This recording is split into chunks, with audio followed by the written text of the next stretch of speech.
Ингушетия в целом выполнила показатели дорожной карты по платежам за энергоресурсы. Об этом говорили в ходе заседания межведомственной рабочей группы под председательством главы республики Юнусбека Евкурова и замминистра России по делам Северного Кавказа Владимира Кузнецова.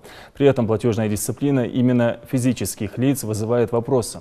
На совещании были детально обсуждены проблемы разбаланса платежной дисциплины жителей республики, взаимодействия и ресурсоснабжающих организаций и службы судебных приставов. По словам Юнусбека Евкурова, к концу года будут подведены итоги работы. По его результатам главы 3 населенных пунктов с лучшими показателями получат хорошие подарки. За худшие показатели чиновники могут лишиться своих должностей. Также руководитель субъекта подчеркнул, что Ингушетии нужно перенять опыт соседних республик, у которых стопроцентные показатели по собираемости налогов с населения.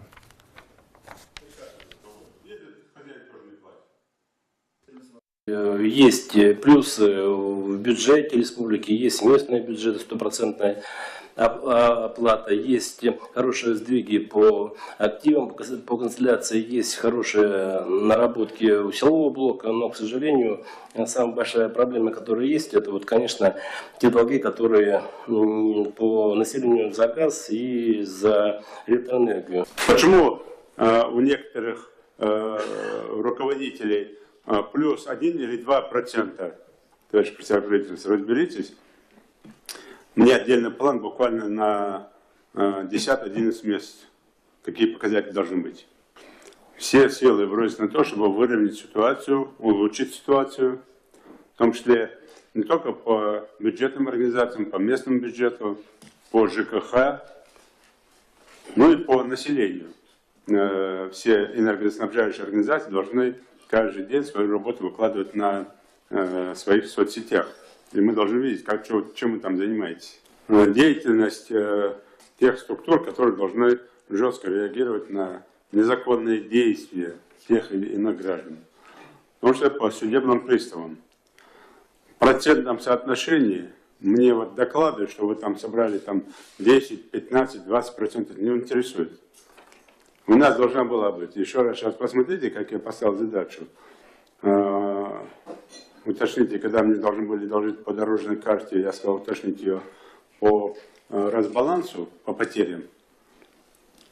И такую же дорожную карту судебный пристав буквально завтра или послезавтра, 29-го, мне представите по сборам. Вот дорожной карте четко указать, сколько вы должны собирать. И попробуйте мне это не собирать.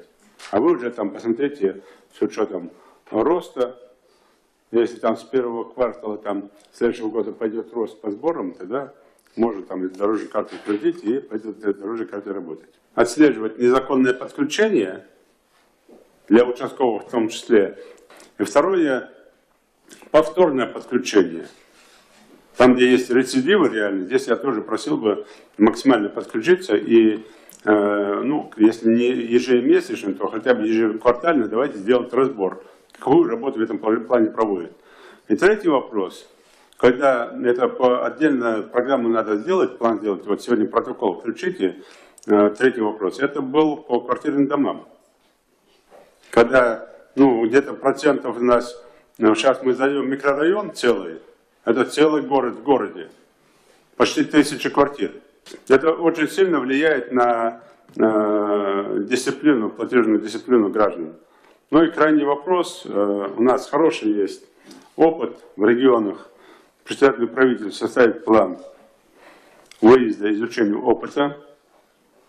Как образец возьмите Карачаево-Черкесию, Ставропольский край, Кабардино-Балкарию. Каждый там регион направит по группе людей вместе с энергоснабжающими организациями, вместе с главами муниципальных образований, сельских поселений, особенно тех, где хуже всех.